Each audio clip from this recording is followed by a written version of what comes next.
Hello everyone, I just want to say thank you for those who are tuning in today. We're going to continue learning about fractions on a number line just like you talked about with Miss Winfrey yesterday.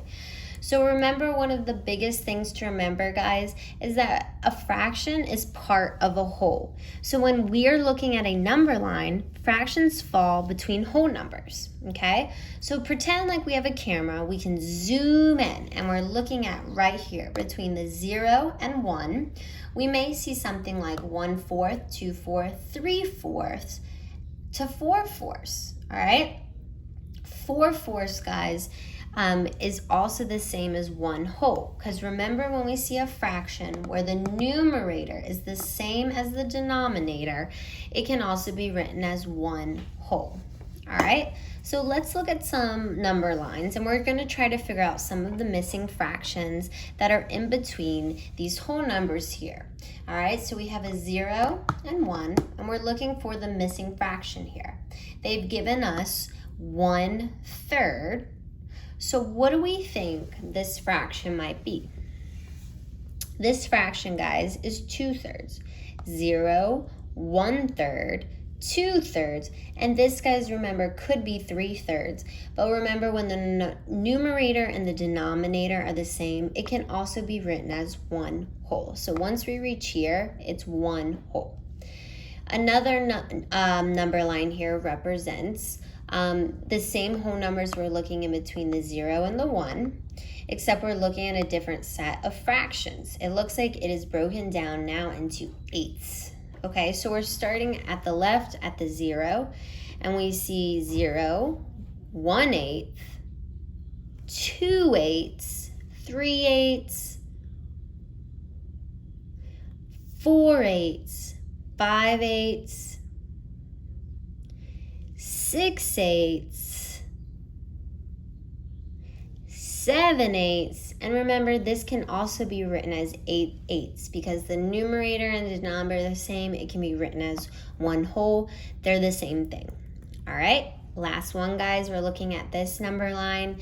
We're looking between the 0 and the 1, and we see that this number line is broken down into 6 because I see this denominator here. They both have the same denominator, bottom number, 6. Okay, so remember, we start all the way at the left at the 0, and we are going to say 1/6, 2/6,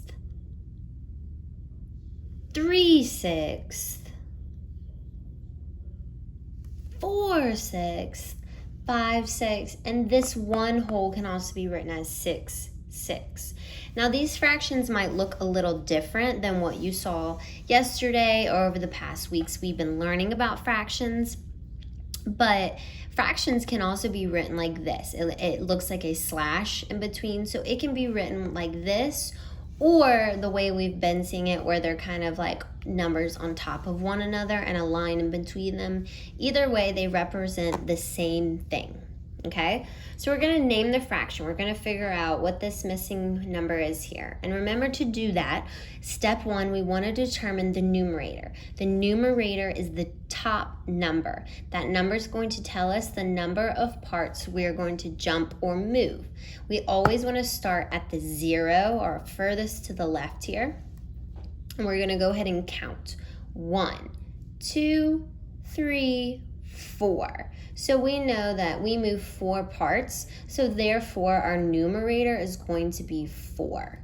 All right, and for step 2, to determine the denominator, what we're going to do, guys, is we want to count the number of total parts, the total equal parts the number line is divided into. So altogether, how many spaces are there?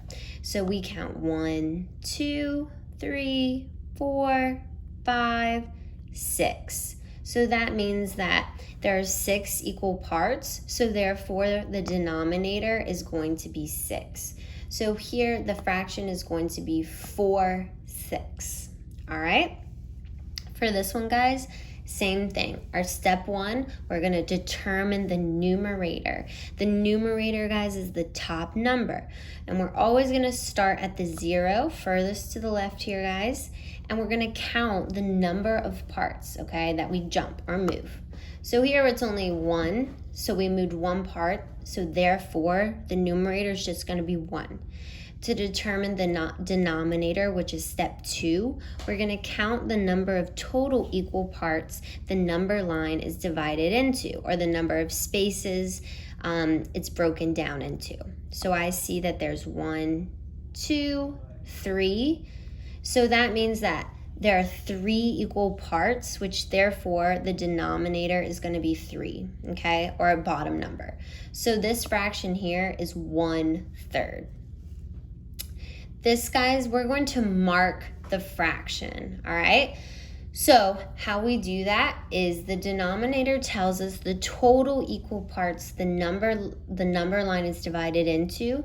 Okay, so this number line is broken down into 1, 2, 3, 4, 5, 6, 7, 8. So this is broken down into 8 equal parts. And the numerator is going to tell us the number of parts to move, okay, or jump. So the numerator is 2, because when we start at 0, we move 1, 2 parts, okay? So this is where 2 8s is going to fall on the number line. All right, guys?